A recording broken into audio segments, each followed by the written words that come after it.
le gané la presidencia. Era una campaña dura, pero se la gané limpiamente. ¿eh? Sí. No ha habido, y ve lo que dice Luis Carlos Ugalde y mucha gente, no hay una sola, ahorita yo exijo que me den una sola prueba del supuesto fraude que se cometió. Ninguna.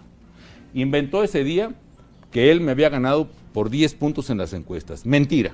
Su propia encuestadora, Ana Cristina Covarrubias, en paz descanse, reconoció que esa misma noche yo iba un punto arriba de él en las encuestas, en sus propias encuestas. Pues estaba aquí yo, estaba Torrijos a mi izquierda, estaba creo que Santos de Colombia un poquito más, aquí estaba Lula y aquí estaba Chávez.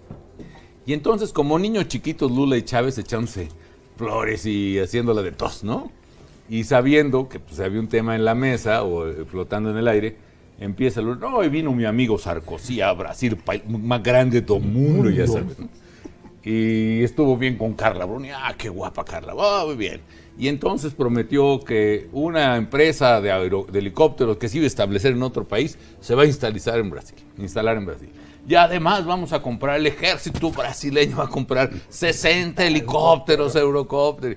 Y le hace Chávez, no, hermano, y yo, las fuerzas bolivarianas van a comprar otros 50 helicópteros también, sí, cómo no, y sí, yo también, tú más fuerte, yo más fuerte. Y de repente dice Lula, y juntos, dice Chávez, juntos, Brasil y Venezuela, vamos a invadir a México. Ja, ja, ja, ja. Y de repente sí, ya dije, no, les digo, juntos o por separado, nos la pelan a los mexicanos. Así es. Exacto.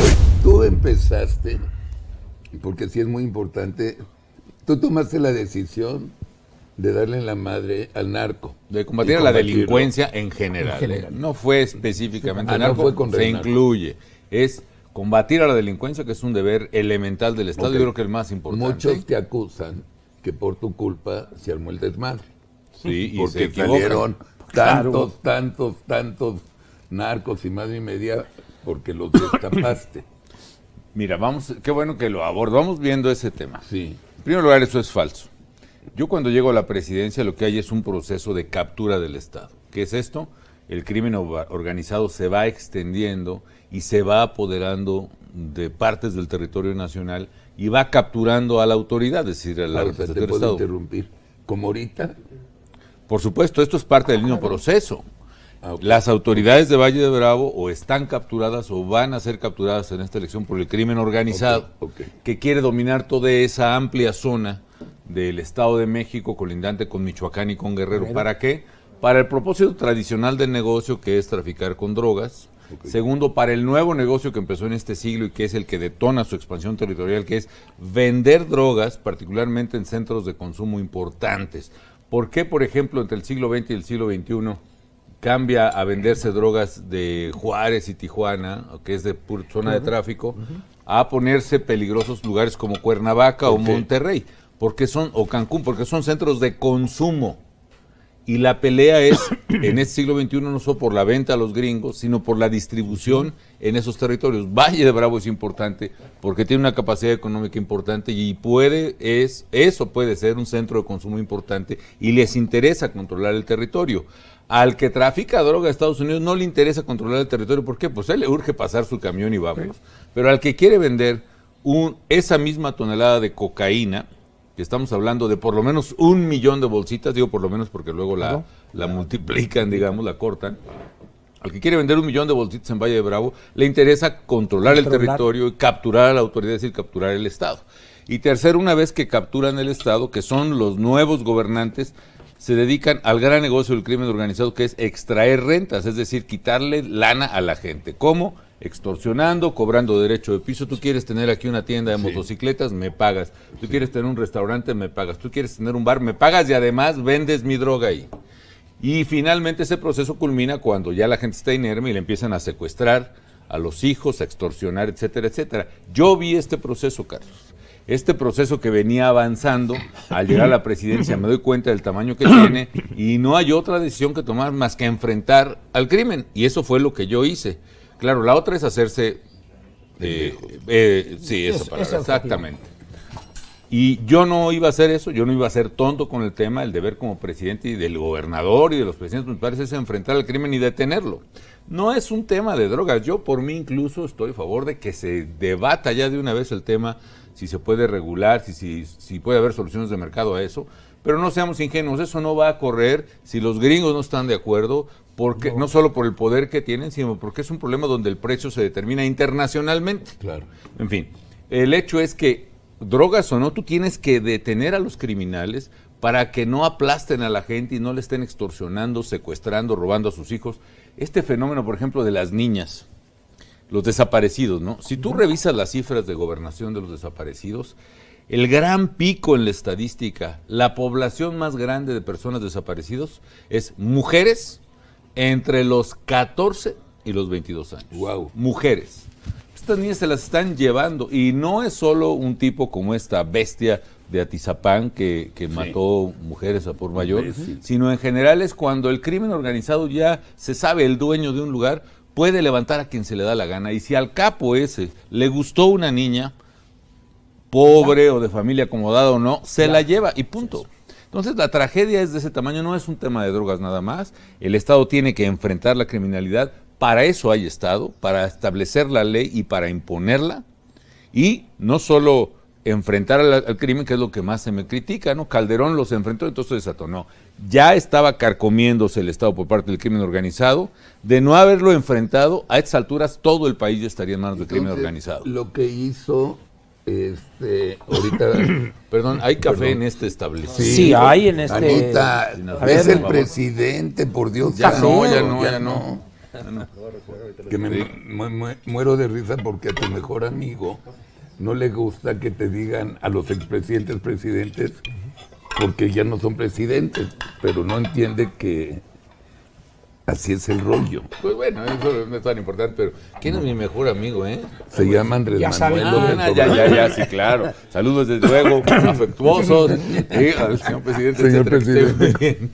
Oye, no, pues a mí que me siempre, ¿sabes cuál es la cosa? A mí siempre me han llevado Felipe, pues muchos cuates, claro. Mis amigos y enemigos siempre, entonces, bueno. Sí.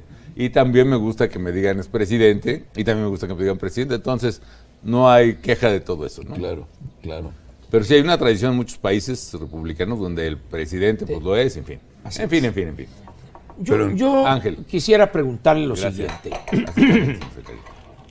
¿Y que nos leí Anita, con sumo interés el libro más reciente, Decisiones Difíciles. Muchas gracias, Ángel. Y hay una parte ahí donde usted relata aquella reunión internacional donde, si no estoy equivocado, el presidente brasileño Luis Inácio da Silva, para sus cuates Lula y Hugo Chávez empezaron a hablar mal de México, y como decimos coloquialmente, usted se les apanteró. En ese momento yo sentí un gran orgullo al estar leyendo eso, y un orgullo porque alguien por encima de la diplomacia les paraba los tacos. Y eso lo comparo con la actitud de ya sabe quién, del actual. ¿Qué nos podría decir de esa reunión, de ese ambiente? Porque me parece... Pues es un poco, creo que es la parte más vergonzosa, y que una de las que no debía haber escrito del libro. No, yo perdón. Pero déjame platicar el contexto. Ajá. Estábamos... ¿se acuerdan? Yo tuve... Sí, en general tuve una muy buena relación con todos los presidentes. Ajá. Y creo que México quedó... bien parado. Así es. Exacto. Tuvimos un liderazgo en tema de cambio climático en la COP de Cancún. Tuvimos el liderazgo del G20, por primera vez un país en desarrollo, al menos un país latinoamericano un país en desarrollo estaba liderando el G20 y en Los Cabos. Y parecía chiste de mexicanos, ¿no? Ya sabes, esta era una vez, estaba el presidente de Estados Unidos, el presidente de Rusia, el presidente de China, el presidente de Francia, el de Gran Bretaña, Angela Merkel, y el mexicano. Así estuvo muy padre, en fin. E incluso me llevaba bien también con Sarkozy, el presidente de Francia. Ya para el G20 ya no era presidente, era Hollande, que también vino. Pero... medio inmamable, ¿no, Sarkozy? Pues muy, ciertamente. No era simpático. No, el término técnico que tú lo has descrito, era difícil. Yo siempre lo respeté. Sin embargo, cuando vino a México, él quería llevarse a Florence Cassés en el avión. Es decir, no es cierto que quería que llevársela que purgara su pena en Francia. Él se la quería llevar y abiertamente me dijo, eso nos ha resultado muy bien. Yo rescaté unas monjas en África, o el gobierno anterior unas monjas en África que les acusaban de robarse niños porque tenían un orfanato, y ya llegó la colombiana, esta Betancourt, que había sido secuestrada por los FARC, en realidad la había liberado Uribe, en fin. Y se le quería, bueno, tuvimos una discrepancia fuerte con Sarkozy. Ya los jueces en México habían dictado sentencia de secuestro en ese caso. Yo no juzgo si es culpable o inocente, ya los jueces lo habían hecho y en fin, tuvimos una discrepancia. Se enoja Sarkozy conmigo y entonces, muy enojado, anuncia ya de regreso a Francia, como no se pudo llevar a esta señora, que la empresa Eurocopter, que había comprometido una inversión multimillonaria en Querétaro, se iba a ir a Brasil. Ese mismo día me habla el CEO de Eurocopter. El señor presidente, estoy muy apenado por las declaraciones del presidente de Francia, ¿no? Pero en Eurocopter las decisiones las tomamos en función de negocios, no de intereses políticos, y para Eurocopter la decisión de negocio más conveniente es invertir en México y sostengo la inversión. Claro, no lo diré públicamente, por respeto, pero aunque el gobierno de Francia tenga acciones de Eurocopter, ellos no mandan aquí. Pero se va él Sarkozy a Brasil, Lula lo recibe, se va con su esposa Grabruni a Salvador de Bahía, guapa, en Navidad, sí, guapa. Y bueno, ya, y estábamos en enero en una reunión ya al fin de la cumbre, no sé ni dónde era, ya no me acuerdo, y en una mesa, más grande que esta, pues estaba aquí yo, estaba Torrijos a mi izquierda, estaba creo que Santos de Colombia un poquito más, aquí estaba Lula y aquí estaba Chávez. Y entonces, como niños chiquitos, Lula y Chávez echándose flores y haciéndola de tos, ¿no? Y sabiendo que pues había un tema en la mesa o flotando en el aire, empieza Lula, no, y vino mi amigo Sarkozy a Brasil, país más grande de todo el mundo, ya sabes, ¿no? Y estuvo bien con Carla Bruni, qué guapa Carla, muy bien. Y entonces prometió que una empresa de helicópteros que se iba a establecer en otro país se va a instalar en Brasil. Y además vamos a comprar, el ejército brasileño va a comprar 60 helicópteros Eurocopter. Y le hace Chávez, no, hermano, y yo, las fuerzas bolivarianas van a comprar otros 50 helicópteros también, sí, cómo no, y sí, yo también, tú más fuerte, yo más fuerte. Y de repente dice Lula, y juntos, dice Chávez, juntos, Brasil y Venezuela, vamos a invadir a México. Ja, ja, ja, ja, ja. Empecé un silencio en la mesa y yo dije, chino, no sabía qué hacer, hermano. Estoy muy respetuoso de la conversación acá. Y de repente sí, ya dije, no, les digo, juntos o por separado, nos la pelan a los mexicanos. Así es. Exacto, ya. Se queda así todo el mundo. Pues ni modo, ya. Y seguí comiendo mi plato y todo el mundo callado. Y ya de repente Torrijos de Panamá dice, oye, qué buena cumbre acabamos de tener. Y ya se para, todos nos despedimos y le pregunto a Torrijos, oye, ¿sí me habrán entendido? Pues por supuesto que te entendieron. Seguro. Así es. Seguro. Por eso yo les recomiendo que lean ese pero libro. Usualmente no hacía grosería, porque es la única que... horror. Pero que lean ese pasaje y se van a sentir orgullosos de ser mexicanos y del presidente que tuvimos en esos 6 años. Pues te aprecio, Ángel. No. Oye, epílogo, Eurocopter sí vino a Querétaro, sí, claro, y aquí sí. produce así una de es, sus empresas. Partes y partes importantes sí, claro, de sus helicópteros. Pero sí le gustaban a ambos, a Chávez y a Da Silva, burlarse, se sentían los dueños de América Latina en esa época, petróleo a $110, las materias primas arriba, y como sucede con todos los que no saben economía, pensaron que eso iba a ser eterno. ¿Qué pasó con Brasil? Sí, ¿qué pasó con Venezuela? Ahí están. Bueno, efectivamente, y yo lo que interpreto es que tiene su origen cuando en el año 2001 más o menos, por intervención del presidente Bush padre, China finalmente entra a la Organización Mundial de Comercio. Y eso hace que China se vuelva no solo el exportador más grande del mundo, sino el importador más grande del mundo, y empieza a comprarlo todo. Sí. Y eso provoca un boom de materias primas que sube todos los precios, como tú mencionas, desde el petróleo hasta el trigo, hasta y los minerales, naranja, todo. De esto, del otro. Y siendo exportadores netos en Sudamérica de commodities y materias primas, petróleo, azúcar, gas, etcétera, cobre, en el caso incluso de Chile, etcétera. Eso provoca que suban los precios y se crea un boom artificial en Sudamérica. Y yo digo que ese acuerdo con China es el padre de las dictaduras socialistas de América Latina. Sí. Porque la dictadura de Chávez no se explica sin el boom petrolero entonces, y no se explica la de Evo sin el gas a precios exorbitantes, y no se explican muchas.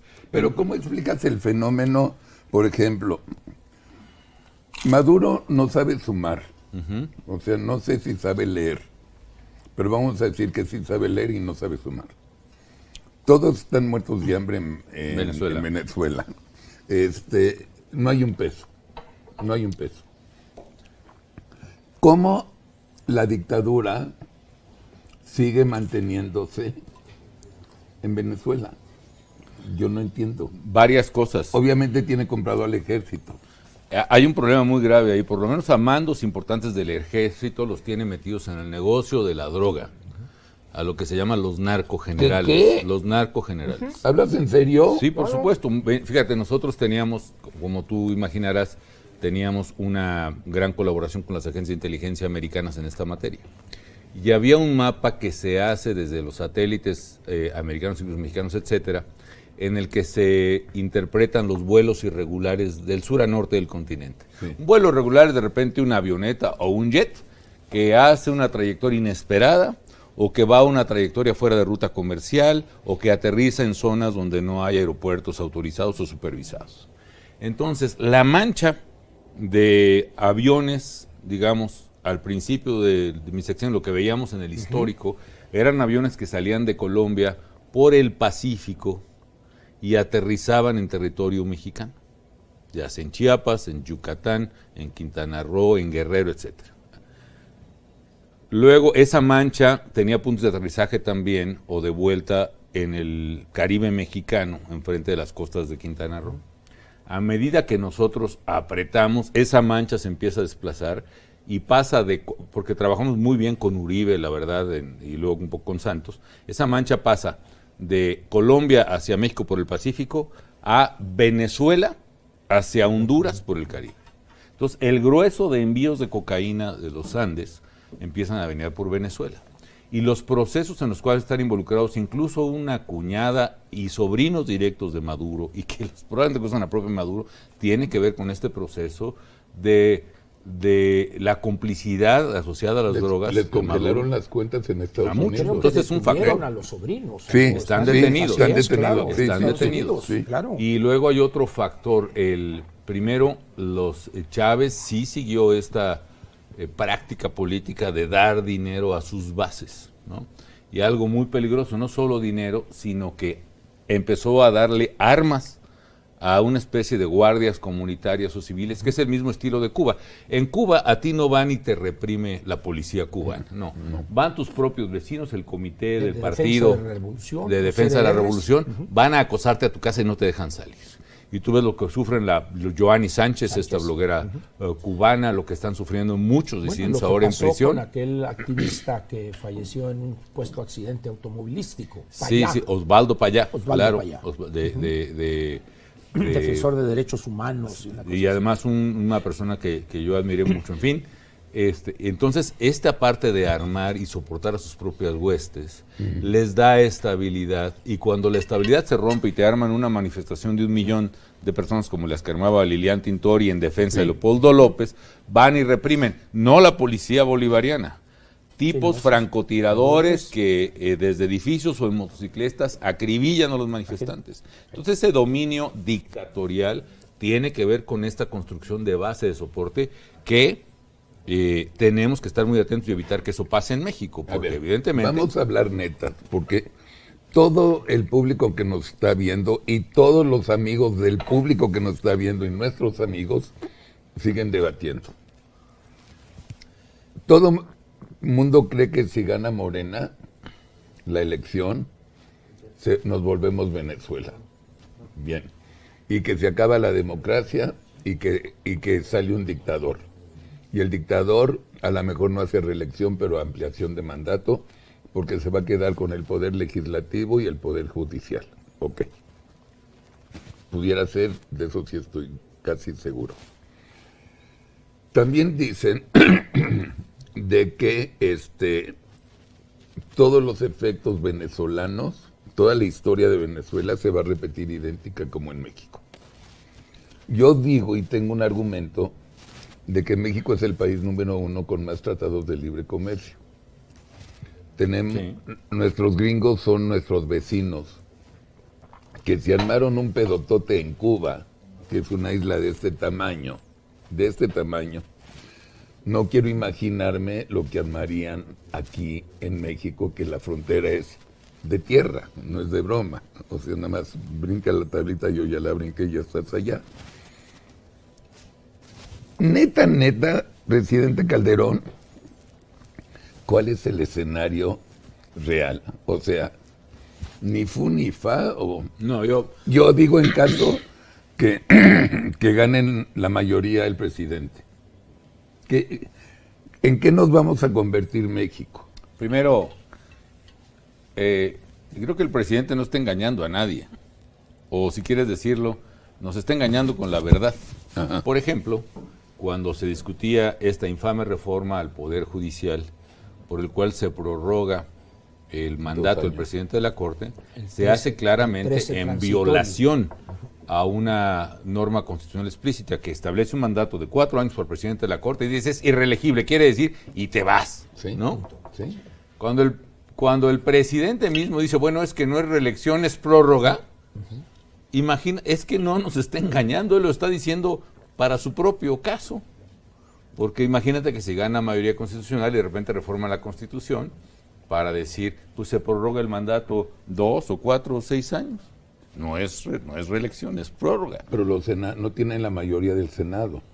Pero si logran construirla, te voy a decir, si logran construirla en la Cámara de Diputados y en el Senado, como ya ha ocurrido, logran, bueno, pues sin ir más lejos, en esta reforma al Poder Judicial, que le dio más tiempo al presidente de la Corte, votaron diputados, o senadores, perdón, del PAN y del PRI.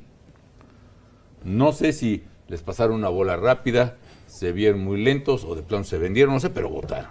Esa mayoría se puede construir. Entonces, lo que hay que hacer es pedirle al presidente que si quiere pasar a la historia, pase como un presidente que no fue seducido por la tentación reeleccionista. Pero yo sí creo que vamos rápidamente en la misma ruta de países que han construido autoritarismos así. En el libro de ¿Por qué mueren las democracias? De Levinsky, señala precisamente, primero, que la mayoría de las dictaduras del siglo XX llegaron por votos. La de Chávez llegó por votos, por ganó supuesto. abrumadoramente. Maduro. De acuerdo, con fraude y todo. Ya instalada dictadura. Pero Evo llegó con votos. Daniel Ortega, que lleva ahí como 30, 40 años. Ahí, y muchos, bueno, y Mussolini llegó por votos, claro, y Hitler llegó por votos. Entonces no podemos jugar Correa, Ecuador, y no todavía, sí, yo que veo en Venezuela, bueno, y ahorita comento qué veo en México respecto de Venezuela, pero voy al tema de los americanos. Yo, además que quiero mucho al presidente Biden y hemos sido, no solo cuando él fue presidente, vicepresidente y yo presidente, es un gran tipo, sino que me invitó 2 veces al centro Biden en 16 y 17. Estuve en una estancia académica en UPenn y luego lo vi él mismo me regresó un almuerzo en el centro Biden en Washington. Y lo estimo bastante. Somos compañeros en una comisión que se llama Comisión Interatlántica para la Integridad Electoral, que empezó a investigar, por ejemplo, la intervención de Rusia en las redes sociales en diversas elecciones en el mundo. Desde luego en la de Trump, la primera, que fue... En el Brexit. En el Brexit, en el plebiscito de Colombia. En otras elecciones en Italia y desde luego en México en 2018. Eso ya no se hizo formal el estudio ni se publicó, pero es un hecho. Así es. Entonces, con Biden, yo lo veo desgraciadamente, Carlos Ángel, muy ocupado en un problemón que le estalló en los primeros 100 días, que es la migración masiva de centroamericanos y ahora de mexicanos, que ya se había acabado, y especialmente el tema de los niños migrantes no acompañados. A Biden. Ese problema le estalla brutalmente en las manos, le está debilitando la presidencia, le está arruinando su mandato, y es la prioridad número 1, diría yo, después de la pandemia, o incluso la 1, porque la pandemia la verdad está resolviendo muy bien. Es la prioridad número 1 para Biden, y tiene que meterle todo para arreglarlo. Por eso nombra a Kamala Harris, vicepresidenta, como encargada de todo este tema, que fue procuradora en California. ¿Cuál es la prioridad entonces para Estados Unidos? Arreglar ese tema. Y necesita al gobierno mexicano para arreglarlo.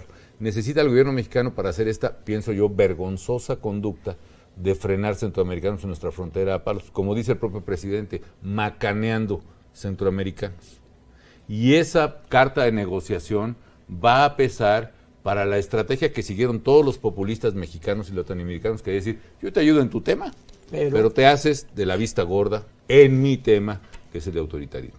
Y no veo Estados Unidos con un poder cargar con eso, y además con cierto complejo de culpa que trae por las intervenciones ofensivas que se ha hecho. Y por los fracasos que ha tenido. Tú mencionaste Cuba, pues era una islita de este tamaño, pero en el pleno apogeo soviético los gringos no pudieron hacer absolutamente nada, y Fidel Castro se quedó ahí. Yo solía decir, oigan, yo voy a ser presidente, Fidel Castro todavía es presidente, y ya era presidente antes de que yo naciera, no marchen. Pues digo, entonces yo por ahí si tenemos que sacar a México, lo vamos a tener que hacer los mexicanos. Y olvídate de los gringos. Ahora sí que ni el enfermo quiere ni hay que darle. Yo no veo ni remotamente, me indignaría que hubiera una intervención. A mí también. De los americanos. No, pero aunque lo fuera, no, ahora sí que por ahí no va. Yo creo que el Andrés Manuel es un tipo muy pragmático, es muy inteligente. Yo creo que no hay que ni subestimarlo ni ofenderlo, porque la ofensa degrada, es denigrante para quien la hace, es denigrante para mucha gente que la oye, y además no es cierto, es un tipo muy astuto, y por supuesto sabe que puede jugar esta carta de detener migrantes centroamericanos con tal de que lo dejen en paz los americanos y hacer su santa voluntad. Ahí incluiría yo un aspecto que creo que podría en un determinado momento hacer que se fijara en México por las consecuencias. El tema de la energía, de las energías renovables o alternativas, las empresas que han tomado riesgos en México, la distribución de combustibles, esta situación de regresarle a Pemex, una situación prácticamente monopólica, la industria minera, los canadienses que tienen problemas ahí, de tal manera que esa presión de estos grandes grupos lobistas al presidente, la cuestión laboral de los demócratas, no podría en un determinado momento hacer que al Kamala Harris, que no el presidente, que estaría viendo, vamos a decir, la parte geopolítica, estratégica, enfrentamiento con China, con Rusia, lo de Israel, etcétera, y que de alguna manera diplomática, vamos a ponerlo así, en un principio, presionaran o le pidieran, oye, hay una frase ahora en esta reunión, hay que respetar lo firmado en el TEMEC, que es lo que está violando de una manera ofensiva y burda el gobierno mexicano en esos temas. ¿No habría la posibilidad que los Estados Unidos volteara hacia México al ver lo que está pasando, conservando lo otro? No, es evidente, Ángel, que de acuerdo con las reglas del Tratado de Libre Comercio, versión 2, el TEMEC, por supuesto que hay la amplísima posibilidad de una serie de sanciones brutales contra México, de diversa índole, todo de carácter económico, no solo en multas, sino también que nos empiecen a bloquear exportaciones, lo cual va a provocar un golpe brutal a la economía mexicana, y debo ser más específico, a la economía de los mexicanos. Ahora, ¿qué tanto le interesa al gobierno eso? Pues muy poco, o más bien no le interesa porque no le entiende. Y pasa un poco como el bloqueo a Cuba o el bloqueo a Venezuela. La golpiza económica que sí se da con los bloqueos y con los embargos, la pagan los cubanos, pero ni a los Castro, ni a los Chávez, ni a los Maduro les importa eso, porque siguen igual, no entienden la importancia del comercio, siguen con su filosofía de que la iniciativa privada es pecado y solo el gobierno es bien, hace bien. Si es privada es malo, si es extranjera es peor, y si es española pues ya... No, eso ya se acabó. Entonces siguen con esa mentalidad, seguirán atacando la inversión privada, seguirán atacando la inversión extranjera, seguirán atacando la inversión, así sea americana, inglesa, española, y creen que el remedio es tener más Estado. Es decir, creen que la salida para salir del hoyo es cavar más hondo, ¿no?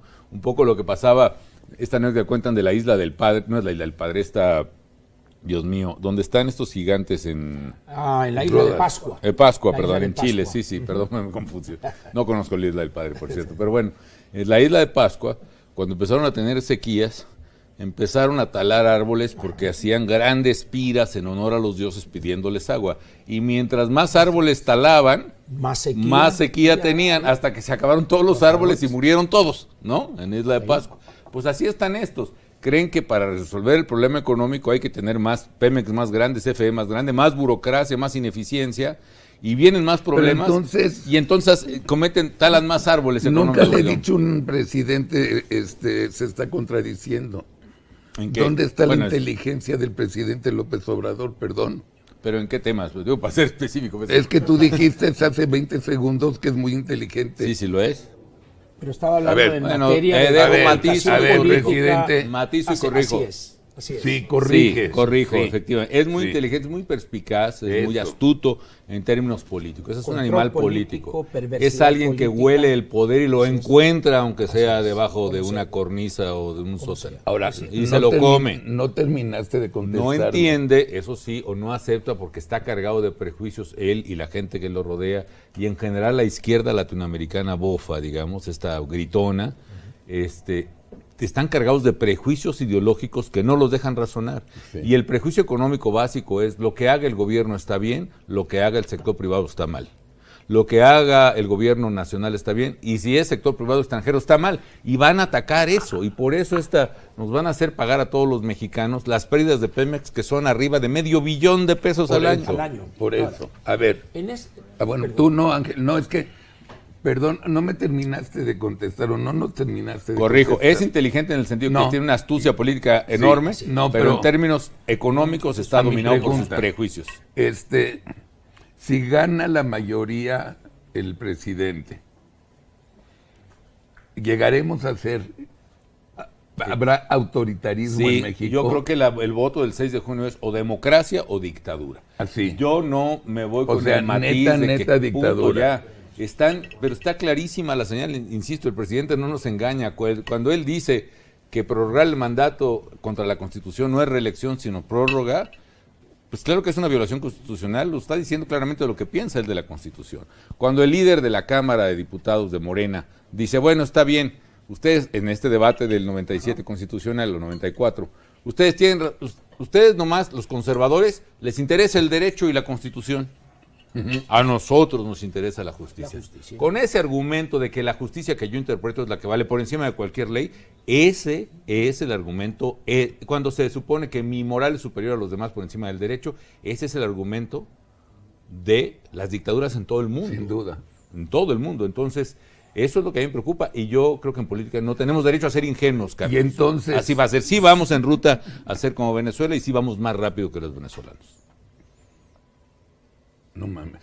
No, yo paso.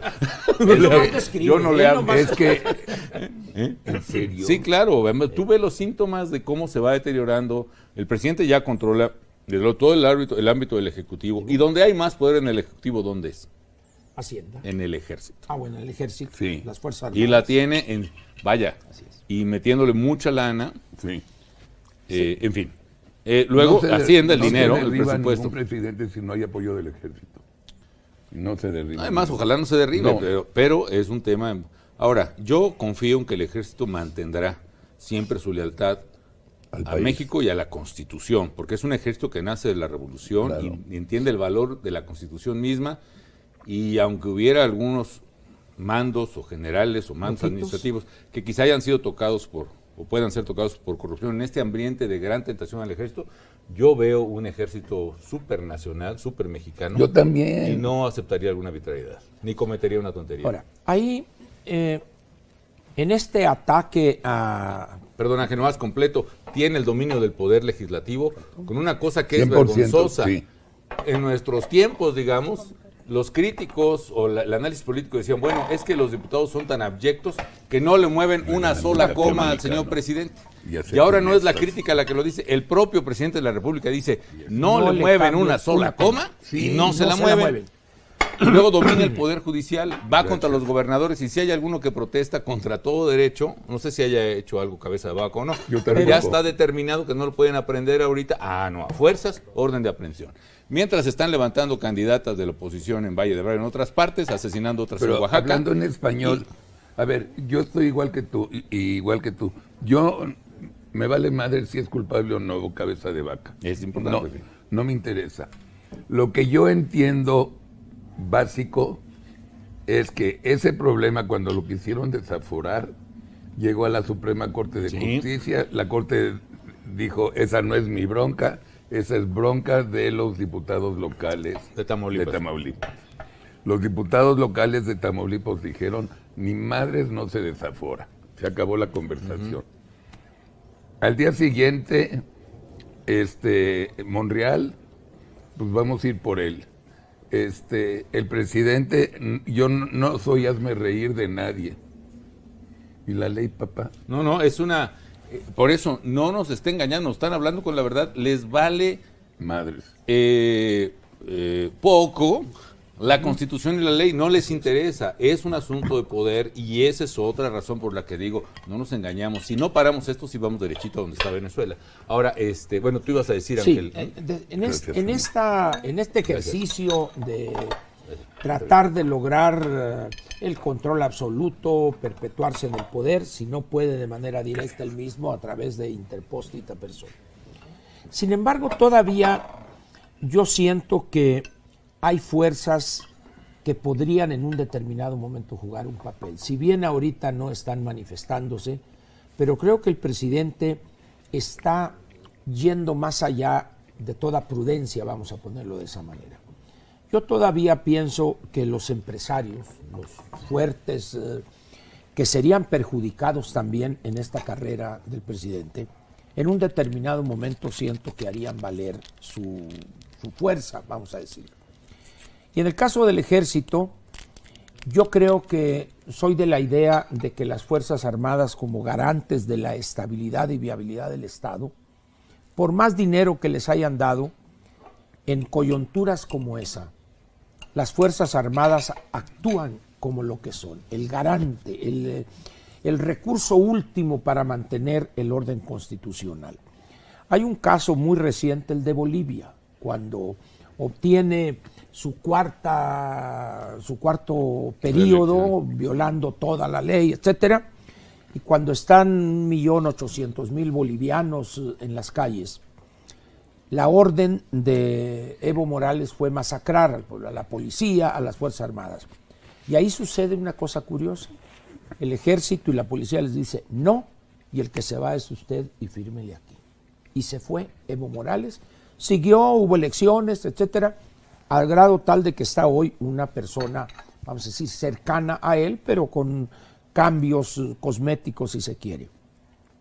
Siento que en México, por esa proximidad, por esa contigüidad geográfica, habría algo, no sé si similar, pero si bien ahorita el presidente Biden está con el problema migratorio, las cuestiones geopolíticas, pero hay áreas que usted conoce perfectamente, en la CIA, en el Departamento de Estado, en la Agencia Nacional de Seguridad, que serían las partes que no cambian, vamos a decir. Quizá cambie el responsable, pero ahí hay personas que siguen de manera sistemática, permanente, la situación política de México. Ángel, yo honestamente, déjame serle al abogado del diablo. Está bien. Lo digo con todo respeto. Yo conozco empresarios mexicanos, como tú bien dices, súper valientes, y que por supuesto ni son dejados y en las peores circunstancias hoy siguen comprometidos conmigo. Pero la gran mayoría no son así. De acuerdo. La gran mayoría, incluso los grandotes, son bien sacatones. ¿Sí? Y están pensando más en su dinero y ni siquiera pensando bien, porque no ven el riesgo que se viene sobre su dinero, sobre su patrimonio, su ranchito, quién sabe dónde. Y a la hora que dice organicémonos para enfrentar esta dictadura que se viene, te dicen échale ganas. Y cuentas lo que se ofrezca menos de dinero. Y ni un centavo. Ni un centavo. ¿Y sabes qué? Son bien sacatones. Nomás dice el presidente, les truenan los dedos y ahí están tragando tamales de pibil o que de quién sabe qué. De chipilín en Palacio. No, con todo respeto, son bien sacatones y grandotes y así, muy elegantiosos y lustrosos y labiosos. No van a hacer lo que les corresponde. El ejército ya ha dicho que está en condiciones muy difíciles. No pongamos en el predicamento al ejército de tener que decidir ellos, porque no son jueces, que es constitucional o no. Ellos van a obedecer las órdenes del presidente porque son verdaderamente leales al presidente, a quien siguen reconociendo como la institución más importante del Estado mexicano. Pero no los pongamos en el predicamento de cuándo pueden obedecer o desobedecer una orden. Los gringos, yo ya te dije, están ocupados, por no decir que en la luna, ¿no? ¿Quién va a detener esto? Tenemos que ser los ciudadanos de carne y hueso y los de a pie. Yo creo que en ese sentido no hay duda. Coincidimos totalmente. Y hay otro factor. Andrés Manuel sí tiene mucho apoyo. Entonces no pensemos en esta utopía de que un día va a llegar un día súbito lleno de luz en que la gente se levanta y cae el gobierno. No va a ser así porque tiene apoyo gente muy violenta que la está polarizando. Y además ganó legalmente. Estos que hicieron frena, que dijeron vamos a juntarnos en el Zócalo y como hicieron en Yugoslavia hasta que caiga, pues sí. No es así, compañero. Se vistieron como de lobo feroz y fueron a soplarle a la casita de Cuando los puerquitos. Eso de Gilberto Lozano se me echaron encima. No, la verdad es que no es así. Claro. Requerimos una organización ciudadana permanente, estructurada, disciplinada, con parámetros éticos y dispuesta a organizar y lucharse, no para el 6 de junio, eso ya estamos tarde, cabrón. Para los 24, próximos 10 años. 27, porque 30. Si no paramos con una mayoría opositora a Morena este 6 de junio, esto se va a exacerbar. Totalmente el poder presidencial, que es un veneno para quien gobierna. Yo estuve ahí. Y vamos a tener que prepararnos para una década más de oscuridad en México. Sí, ¿verdad? El problema es, ¿qué pasó con Venezuela? Chávez gana en 97, 98, democráticamente. ¿Qué hacen los grandes capitales? Uno, a Miami de volada. Otros, los de la lana y algunos de los medios, igualito que aquí, se arreglan rápido con Chávez en temas de lana. El resto de la gente, profesionistas, empresarios, grandes, pequeños medios, que se la viven criticando con toda razón la burocracia, la corrupción de los partidos políticos. COPEI de Venezuela, de la línea un poco del PAN aquí, Socialdemocracia de Venezuela, de la línea del PRI-PRD, colapsaron por corruptos, por ineptos, como están haciendo los partidos políticos tradicionales aquí. Pero pasaron 10 años sin que nosotros viéramos, hasta 2008-2009 salió un Capriles, salió un Leopoldo López, una Liliana Tintori. ¿Qué pasó toda esa década en Venezuela? La sociedad civil se quedó dormida esperando que si los gringos, esperando que si el ejército, diciendo Venezuela no es Cuba, y ¿sabes? Nosotros no podemos esperar 10 años, es lo que quiero decir. Ahorita totalmente tenemos que organizar. Un poco la lógica de México Libre era esa, ¿no? Sí, yo quiero decir esto y se los quiero decir a ustedes. Si llega el escenario que dice el presidente Calderón, es de su culpa, ¿eh? Mía no va a ser porque yo voy a ir a votar, pero va a ser de su culpa. Si no salimos a votar, nos va a llevar el carajo. Y nada de que me fui a Acapulco ese fin de semana y a Valle de Bravo y que... Ojo, en un día, en esencia, por lo que saco de conclusión, van a decidir 10 años. Así es. 10 años de bienestar y de democracia o 10 años de dictadura, porque ya empezó. Ya el presidente Calderón acaba de dar muchísimos ejemplos. Tienen que salir a votar. Se está jugando la democracia y mandar al carajo a Morena. Lo tienen que hacer. Si no lo hacemos, no lloremos después y digan, ay hijos, ¿para qué me fue a Acapulco? Sí, no, porque no es cierto que vayan allá en Valle de Bravo a una casilla especial, no va a haber boletas suficientes. Hay que estar acá, aquí en su casa, donde usted línea. Las casillas especiales es en las presidenciales. En estas intermedias no hay casillas. No sé si vaya a haber, por cierto, por circunscripción, pero no hay que hacer tontería, no hay que ir a casillas votar. Especiales. Y en el caso de las gubernaturas, sí hay casillas especiales, porque es la elección del Ejecutivo. Pero en lo que se refiere a legislativas... Sí, no, tienes razón. No hay. Oye, no chance de votar, tú compraste, voy a cambiar el tema. Ya me acuerdo, tú compraste el avión. Sí, el avión presidencial. Y te voy a decir porque primero... No, porque estaba muy jodido, yo sé. No, ya... Y muy viejo, sí. No solo eso, era un avión que tenía por lo menos, yo creo que 30 años. Sí. Y le fallaban cosas, man. Mira, por ejemplo, había un asiento enfrente del asiento donde yo iba, de espaldas y del lado derecho del pasillo, había un asiento que despegaba el avión y se recorría. Y yo cada vez que bajaba, oiga, capitán, ahí le encargo, arreglen el asiento. No, sí, señor presidente, para la próxima. Y al siguiente vuelo. Entonces yo le decía al pasajero que iba ahí, mira, me dicen que es lo único que le falla al avión, así que no ¿cómo vas a saber, no? Aparte el aire acondicionado ya no funciona. El avión era incapaz de volar sobre ningún océano, tenías que ir o a las Baleares o a Canadá o a Alaska. Sí, cierto. Pero olvídate de eso, que es un tema de comunidad en comunidad. Sí. El avión se volvió algo peligroso. Y cuando se muere, como fue mi caso, se muere tu mano derecha, uno de tus mejores amigos, el secretario de Gobernación, un accidente aéreo. Y dices, esto es muy raro, pero de ánimo, ya pasó y contra todo. Y 2 años después se muere otro secretario de Gobernación, tu mano derecha política, también un accidente aéreo. Y dices, yo no puedo jugar con México para que un día al presidente de la República se le caiga en ese avión que es una cafetera. Sí. Y entonces me preguntan, me insistían mucho y vamos a buscar un avión. Entonces viene una oportunidad, porque también en eso puede haber corrupción. Claro. La verdad, muchos dicen, ni cero, incluso aunque la maneje el ejército, que manejó la compra ahí, no puede haber posibilidad de 1 milímetro de corrupción. Entonces le encargué a Pepe Mid, que era secretario de Hacienda, y encuentran una oportunidad. Aeroméxico anuncia la compra de una flotilla de 50 aviones, entre otros como 15 o 16 Dreamliners, que era este tipo de avión, que es un avión que además ahorra enormemente en combustible, es el más eficiente y más económico en mantenimiento, es el que, en fin, una serie de características tecnológicas muy, muy convenientes. Entonces, dentro de esa flotilla que iba a comprar Aeroméxico, dice que nos consigan en todo caso una oferta de flotilla, ¿no? O sea, como en las lecherías de Conasupo, ¿no? Mete la cubeta ya al mecate y a ver cómo, ¿no? Claro. Y así fue. Y todavía nos llegaron con un precio que pues era adecuado para la flotilla, pero era caro, pues dije, mejor no. Y entonces la propia Boeing vino con nosotros. Dijo, oigan, entendemos que su problema puede ser de presupuesto. Nosotros tenemos un avión ya usado, Dreamliner, que es el que usamos para los ejecutivos y además es el que se usa de muestra. Es como en las agencias de coches, Claro, que siempre hay un tienen carrito que así lo tienen es. para el desgaste, Es cierto, ¿no? es cierto. Ese avión es el que se compró, que fue 60% más barato que el precio de flotilla. Un avión usado. Y en realidad el precio que nosotros pagamos fue como de 103 millones de dólares, que es muchísimo más barato que muchos otros aviones en el mercado. Ya lo que hizo el presidente Peña y su equipo, que fue acondicionarlo internamente, ya fue su bronca. Igual pudo haber puesto asientos de vinilo o pudo haber puesto puertas con chapa de oro. Ya no fue mi bronca.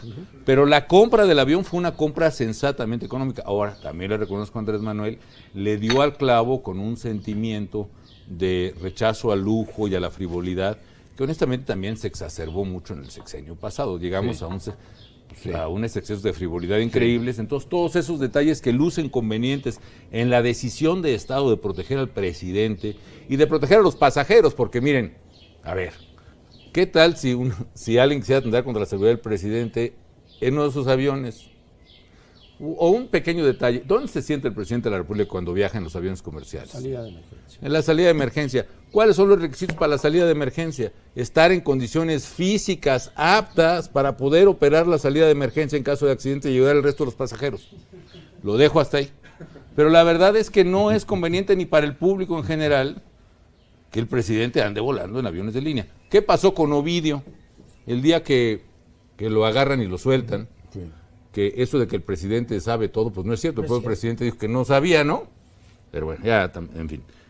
El presidente estaba tomándose fotos en el aeropuerto cuando empieza el operativo, no está enterado de lo que está pasando en el país, va en el avión, no está enterado de lo que está pasando en Sinaloa, aterriza en Oaxaca, sigue con las fotos. 3 horas después le dicen, oye, agarramos hace 3 horas al hijo del Chapo. ¿Qué hacemos? Pues inmediatamente hubiera dicho, tráiganselo, saquen lo que sea, pero ahí, claro. Pues en 3 horas se le arma el cotorreo aquel. Y por ahí, yo no sé quién estuvo atorando la decisión. Total que cuando al ejército le dicen ya libéralo, pues ya es demasiado tarde porque ya está copado el ejército. Ahora, yo conozco al ejército y por favor no lo menosprecien. El ejército puede una captura y puede hacer la extracción en cuestión de minutos. En fin, esa es otra historia, pero mi punto es, el presidente de México tiene que estar siempre comunicado y seguro en cualquier momento, 24 horas al día, para tomar decisiones. Esa es la historia del avión. Tú me preguntas ahora, igual no lo hubiera comprado y me hubiera ahorrado todo eso, pero la verdad es que se necesitaba. Podemos decir demagógicamente que ahora sí que para qué usa Suburban el presidente, pues que se vaya en bicicleta también, ¿no? O sea, claro. Él no lo usa porque tú lo compraste. A ti te tiene un odio y un resentimiento gruesísimo. Pues a lo mejor, ojalá eso pase, ¿no? Porque pues pero qué necesidad, como dice mi paisano Juan Gravielman, cuando ya ¿no? fuiste, claro. Sí. Claro. Pero por 2 cosas. Una, y ahí le concedo parte de razón, yo mismo no he encontrado ese equilibrio, lo reconozco, pues quizá no le guste que un expresidente participe en la opinión pública. Por eso también fui un poquito renuente aquí en aceptar esa entrevista, porque ya sabía que me iban a sacar hasta la sopa par de malandros. Pero me cuido de eso, y además porque en la vieja cultura priista los expresidentes no hablan, están como muertos. Sí. Yo no vengo de esa cultura, yo vengo de una cultura que mi padre me enseñó que era un deber ético con la patria participar en política y no tenía que ver con el puesto que ocupas o el que has ocupado. Todos debemos de participar en política, desde el empresario más prominente hasta el campesino más humilde. Y la falta de participación ciudadana es lo que tiene a México en el hoyo. Y yo ese DNA ético en política lo sigo teniendo, aunque haya sido presidente. Yo no me entiendo, Carlos Ángel, no me entiendo sin participar, no me entiendo lavándome las manos frente a la tragedia del país. Yo quiero opinar, yo quiero participar, yo digo, tuve esta experiencia, la regué en esto, acerté en esto otro, hagámosle por acá, pero no puedo quedar callado. Entonces, por esa parte a lo mejor tiene razón, a lo mejor tengo que estar callado como expresidente, ya no acabo de entender.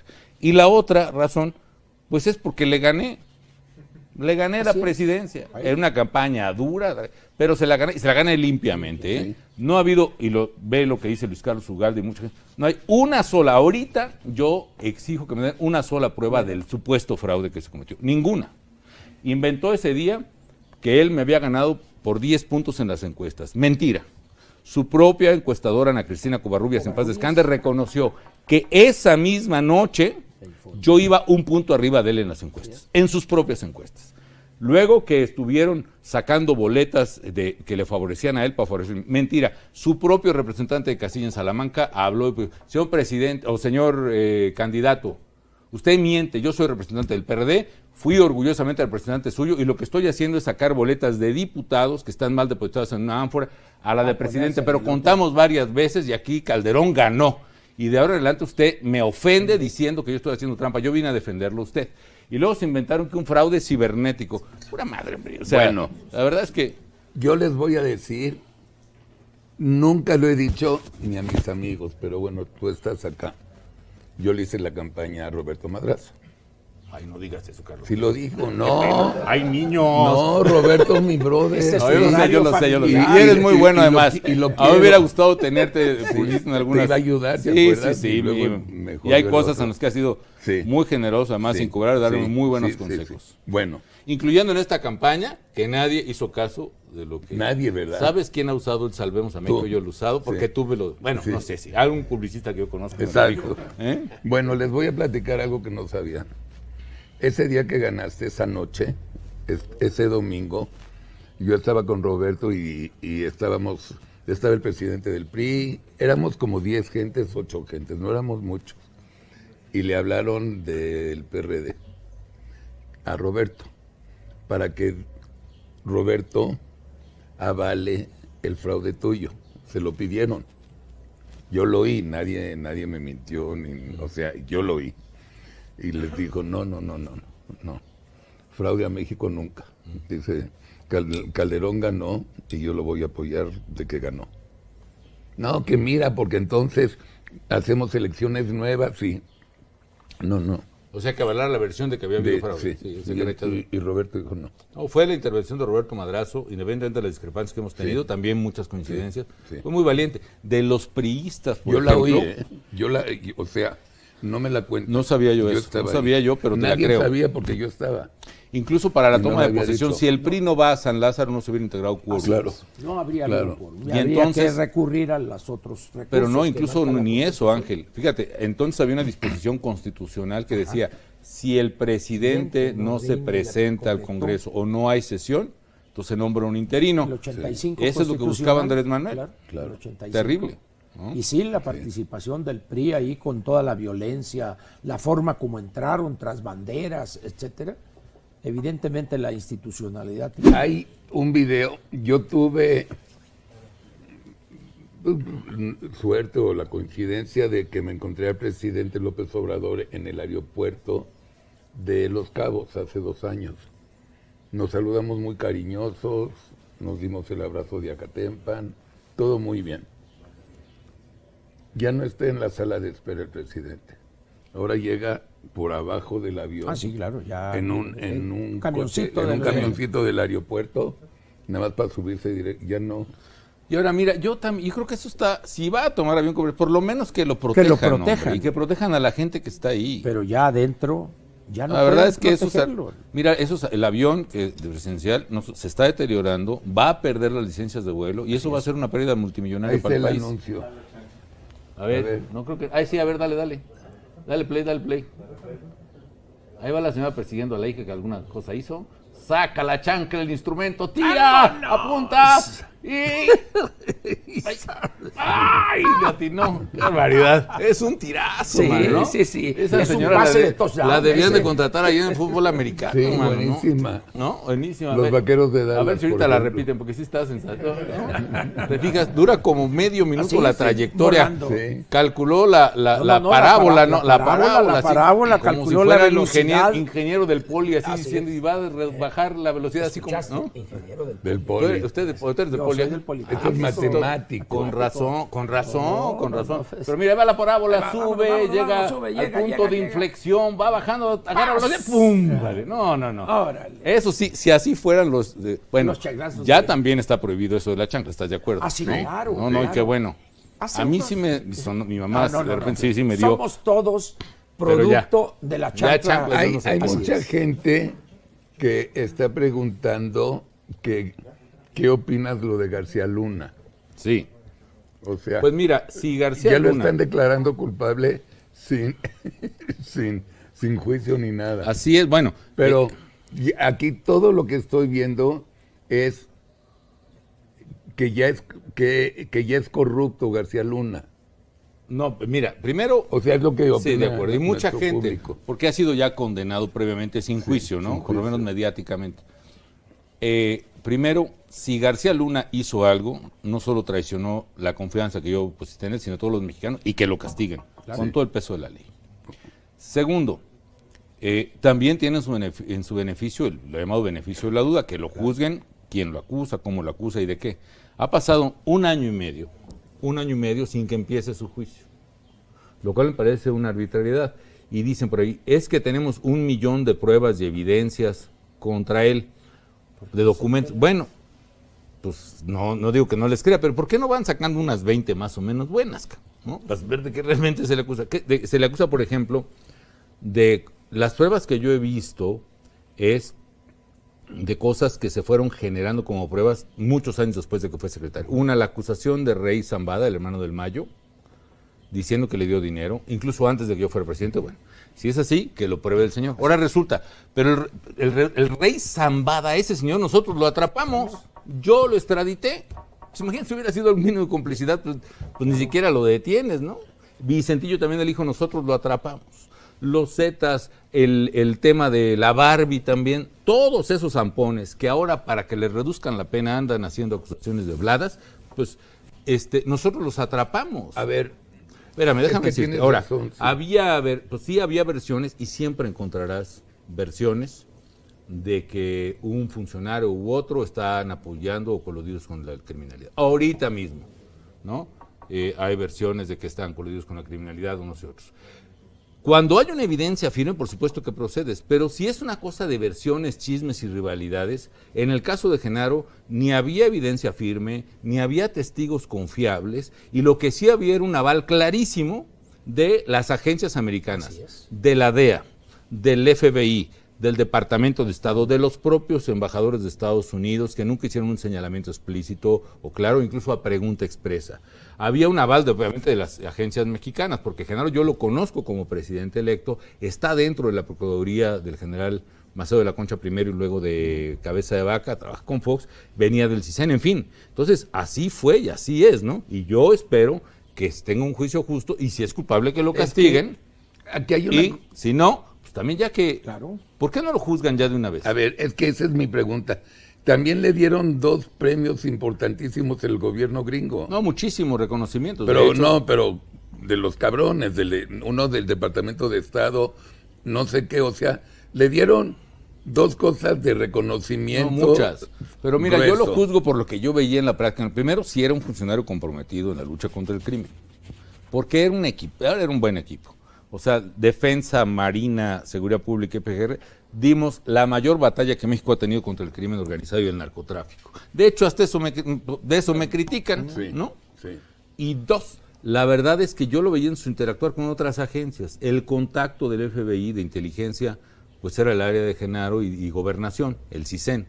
De hecho, nosotros atrapamos a un terrorista que tenía planeado su grupo terrorista asesinar al que era embajador de Arabia Saudita en Washington y se metieron a través de México.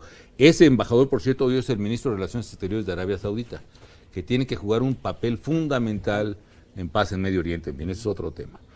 Con la DEA, pues era asunto de todos los días el intercambio de datos, la información para capturar criminales se formaba en esos círculos de confianza. Entonces, pues así fue, ¿no? Ahora, insisto, si hay algo que se le tenga que recriminar, duro con ellos, ¿no? Pero tampoco voy a aceptar que a mí me anden inventando historias como las inventaron gente muy irresponsable. Yo siempre he vivido en la casa donde estoy, bueno, desde el año 2000 hemos vivido con Margarita, mi patrimonio ha sido público, mis declaraciones patrimoniales siempre han sido públicas desde que fui asambleísta. No, aquí nadie te friega de corrupto ni nada, no te angusties. No me angustia, pero la verdad es que me da coraje, pues, no ese es el punto, ¿no? Y sí me duele, me acusan de otras cosas que me dan mucho coraje también. Por ejemplo, esto del supuesto alcoholismo mío. Y todavía hay gente que dice, sí, pero eso qué tiene que ver, no importa. Pues no lo soy, cabrón. Por supuesto que me gusta y disfruto estar un buen vino con mis amigos y me gusta cantar. De hecho, me gustaba la trova cubana y ahora soy más bien de Joaquín Sabina y me gustan los mariachis, etcétera. Pero definitivamente yo creo que cualquiera que nos echemos una competencia, lo que quieran. Mira, yo cuando fui presidente crucé a nado la bahía de Acapulco 2 veces. Todavía el año pasado me eché 100 kilómetros ahí de Acapulco a San Marcos en bicicleta. Wow. Ahorita traigo lesionada la pierna, que me rompí un ligamento jugando fútbol y no acabo de quedar bien, eso me ha hecho ganar peso, etcétera. Pero yo honestamente considero que gozo de una buena salud física y me parece que ha sido una infamia terrible la que me han hecho a la mala. El propio que la hizo, un periodista de cuyo nombre... ¿Para qué nos acordamos? No quiero acordar. Sí, era Federico Arreola. Un día que nos echamos un entre muy fuerte mediáticamente, me acusó a la mala de que yo era un alcohólico y de ahí nació toda esta versión. Meses después, él reconoce públicamente y le reconozco ese gesto. Es decir, yo inventé esa calumnia contra Felipe Calderón, no es alcohólico o no me consta y lo hice porque él me había difamado. No quiero decir que fue lo que yo comenté porque entonces voy a decir que lo voy a volver a difamar, pero la verdad es que fue un invento ya reconocido por el autor y esos cosas me molestan, no debiera molestarme porque encuentro muchos chavos que dicen, sí que ya, pues que pues no lo soy, pero bueno, dejamos ese punto. Es una tontería, ¿no? Pero como ha habido presidentes que les inventan homosexualidad, etcétera. Claro, a mí no me lo inventa porque eso como ya está políticamente correcto y quizá vaya a ser obligatorio, entonces no vaya a ser, no va a ser pero lo que me acusan es, me da mucho coraje, no es cierto, pero bueno, si tampoco me hago no sean hipócritas tampoco, ni yo no lo soy, ¿no? Pues por supuesto que... Usted dijo una vez, soy un pecador estándar. Sí, aunque me fusilé esa frase, Ángel, debo decirlo. ¿Sí? Esto fue de un hombre que yo admiré mucho y uno de los mayores intelectuales mexicanos. ¿Y no te agarra madrazos, Margarita, por esa frase? Es de Efraín González Morfín, un tapatío que fue candidato a la presidencia en 1970. Brillante. Que hablaba con mucho idioma, era un tipo inteligentísimo, comprometido. Sí, señor. En paz descanse, pero esa frase es de Efraín, soy pecador estándar y yo la agarré, porque además sí somos, ¿no? Yo sí lo soy por lo menos, ¿no? O como diríamos, si vais... El que esté libre de piedras que arroje el primer pecado, decía él. Seguramente se utiliza el poder para dominar y abusar, ¿no? Así es, dice uno, o al menos en aquellos años había formas, ¿no? Se cuidaba eso. Hoy es una cosa casi cavernaria el uso del poder. A ver, nada más una pregunta. ¿Quieren que sigamos? Sí, ya te contestaron que sí. Ya contestaron que sí, porque ya llevamos 1:40, ¿no? Más de 20,000 personas. Más de 20,000. Bueno, si quieren seguimos. Yo feliz porque tengo una amigo. Yo al ratito voy a tener que ir a chambear. No te dejan ir. ¿Tienes conferencia? No, pero tengo que preparar un memo, Zoom, como dicen. Memo. Así es. Sí. Bueno, ya seguimos, gracias. Seguimos, ya te jodiste. Perdón, señor presidente. Como dijo mi ilustre predecesor, ¿y yo por qué? ¿No? Por cierto, estuvo con nosotros también. ¿Ah, sí? Sí. Hace mucho que no lo veo, pero bueno. Que estuvo simpático. Bueno, ¿y por dónde seguimos o qué? El futuro, ¿cómo lo ve, presidente? Espérame, perdón, porque me gustaría cerrar con esa pregunta. Es que están preguntando muchísimo. Sí. ¿A quién le va a cantar López Obrador? Usted es el culpable. Pues al villano favorito que soy yo. No, de la línea 12. Pues seguramente voy a ser yo el culpable, pues ese soy el villano favorito del presidente, ¿no? Ya está la respuesta. No, bueno, yo creo que, es evidente, no sé quién, yo creo que el presidente tiene una tendencia de cubrir a su gente. Porque que yo sepa no ha sancionado a nadie aún casos tan evidentes de corrupción como los que hemos visto de Bartlett y de Ackerman, su señora, y del hijo del seguro, de Bartlett en el Seguro Social otra vez, y pues va a tender a encubrir, ¿no?, a su equipo, que es lo que ha hecho siempre. Pío, desde luego su hermano recibiendo dinero, además, su prima. Pero incluso para encubrir el presidente dice, no, sí, yo sí sabía, hasta yo recibí el dinero, lo cual dices, bueno, era para el movimiento. En condiciones de Estado de Derecho, quién sabe cómo se tomaría esa declaración. Ya no me meto. Bueno, ¿y qué tal la prima? Es que, perdón, porque esa sí es... Oye, Felipa, por favor, la que quiere más ser, respeto para no, el la que quiere ser, ¿no? La que quiere ser candidata indígena. Indígena, ese sí, está tan güerita como su merced, don Carlos, pero pues así que candidata indígena, ay, como dijo, bueno, no un bronca. Chiste grosero que ya no voy a decir que dije muchas groserías y no puedes decir más. No. También tu amigo Vicente, ilustre también predecesor, sí, debe ser, pero él es propio de él. Sí, ¿no? sí, él habla mucho. Yo sí, tengo que ser más respetuoso. Sí, en fin, sí. Y ¿qué te iba a decir? ¿Qué pasa en la línea metro del Metro 12? Primero, cuando se está construyendo se cometen irregularidades muy importantes que hay que recordarle al público. En lugar de hacer una licitación como se había planeado, por ejemplo, para el caso de los vagones de tren, una licitación donde ya estaban platicando y participando varias compañías, entre otras Bombardier, canadiense, que tanto ella como otras proveen actualmente a las otras líneas de metro de vagones. De repente, desde la tesorería del gobierno federal, el gobierno federal de Marcelo Ebrard y su tesorero, que es este muchacho Delgado, Mario Delgado, el presidente de Morena. Su muchacho. Mario Delgado. Su lacayo. Mario Delgado se saca de la manga una empresa que se llama Calidad de Vida. Es una broma. No. Esa empresa que no tenía ni la capacidad técnica, que es nueva, que se la sacan de la manga, hace una licitación en Fast Track y donde solo entra una compañía al concurso y se la lleva. Así de... ¿Qué? ¡Pum! ¿No? Como decía ¿cómo se llama aquel personaje? Sí, de los polivosos. No. Era de el doctor Chunga. El doctor Chunga. Ah, claro.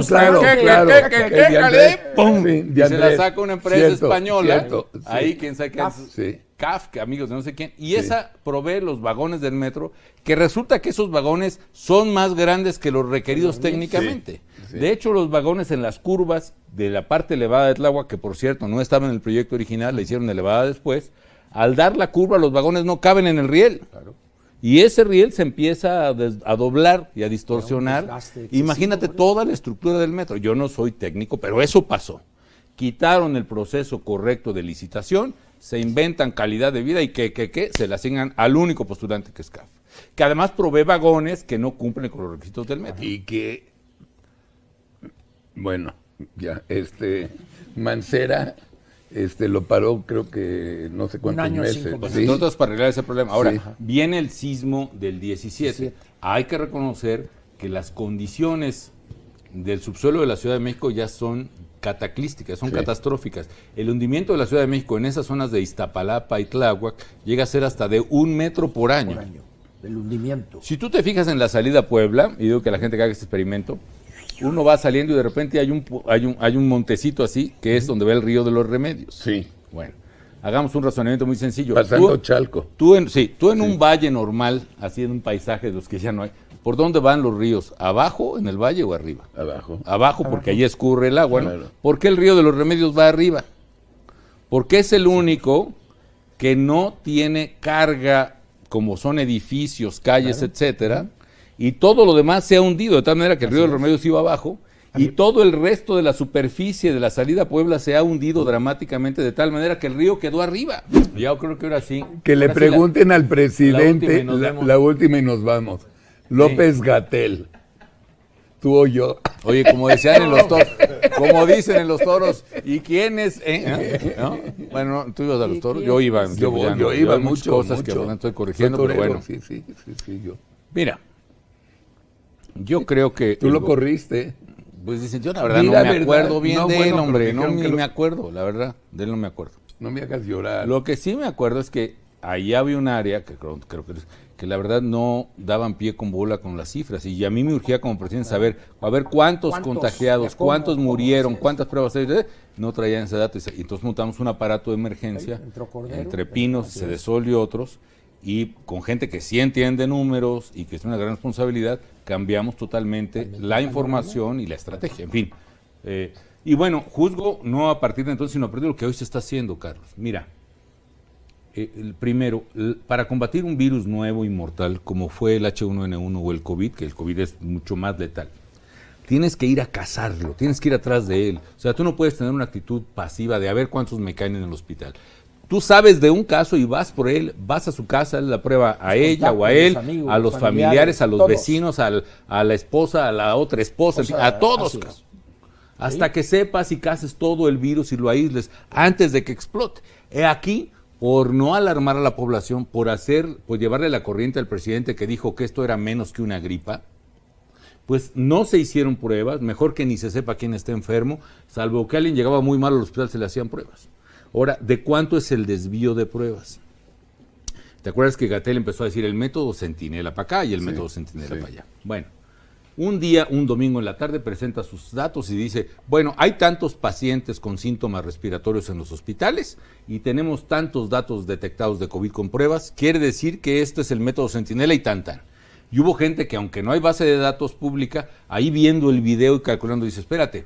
Elderly, por ejemplo, dice, espérame, sale 8.2 casos por cada uno detectado, pero no es así. Porque están dividiendo el número de casos de la última semana de marzo entre el número de casos con prueba de la 1 de abril, peras con manzanas.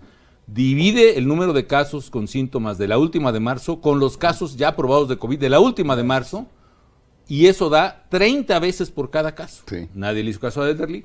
Luego hizo Salud la prueba serológica que se llama, que es una encuesta grandotota en México, que no te preguntan por quién votas, o además de eso, te dicen si quieres sacarte una prueba de COVID. Y salió que 25% de los mexicanos en octubre ya habían tenido COVID, 32 millones de mexicanos, cuando el gobierno no llegaba a 1 millón de casos ya probados. Es decir, tiene razón el argumento, por cada caso que nos dicen que hay de COVID, hay 30 más. Y la propia Secretaría de Salud reconoció en marzo, y esta semana también, que probablemente ya la mitad de los mexicanos ya estaban contagiados. Es decir, estamos hablando de casi 70 millones o 60 y tantos millones de mexicanos, lo cual es un caso enorme. Y todavía fuera anecdótico, pero ¿cuántas muertes y cuántos enfermos implica eso? Llevamos 600,000 muertos según Lorian Jiménez. Es que así es. ¿Por qué razón? Porque una cosa es al muerto que se le hizo prueba de COVID, y otra cosa es el que murió de eso y no se le hizo prueba de COVID, y otra que murió en su casa y ni supo ni le dejaron hacer. Y esto se mide, por lo que llaman el exceso de muertes. Digamos, no es la cifra exacta, pero es para ejemplificar, que entre 2016, 17, 18 y 19 se murió 1 millón de mexicanos cada año. Y la cifra, por cierto, es muy estable, muy pareja. De repente, en 2020, por la única razón explicable que es COVID, se mueren muchísimo más mexicanos. ¿Cuántos más se murieron en la pandemia, que es exceso de muertes presuntamente por COVID? Prácticamente 2.5 mexicanos por cada uno los han declarado. De ahí sale que si ahorita tenemos 220,000 muertos, quiere decir que estamos alrededor de 600,000 mexicanos que han muerto por COVID, que es el número de mexicanos más grande que ha habido en la historia, incluso por encima de la Revolución Mexicana. Somos el país 2. Porque la Revolución fue, dicen que 1 millón, exagerada la cifra, en 7 años. Esto es en un año, ¿no? Sí. Y se pudo haber evitado cientos de miles de muertes si hubiera actuado el gobierno y Gatell responsablemente, pero no. Todo fue en gran parte una manipulación política. Y le dio a los dos, al presidente y a Gatell. Sí, que afortunadamente no fue mortal, y debemos agradecer eso. Sí. Pero mira, solo hay un mexicano que no usa tapabocas. Bueno, nosotros estamos ya en circunstancias de retiro, lo dicho. Pero la verdad es que el uso de tapabocas era vital. Seguro. Para evitar la propagación. Claro. Seguro. Ustedes ya están vacunados. Ya. Entonces, qué bueno. Perfecto. Entonces, somos más viejitos que tú. No parece, yo sí estoy bien gastador. ¿Cuántos años tienen, 75. No. Sí, ya aquí entrenó, ya. 7-3. Es. 7-5. Pues se ven unos jovenazos, mano. Se ven como millennials, ¿cómo se dice eso? Sírvanle igual, por favor. Por favor.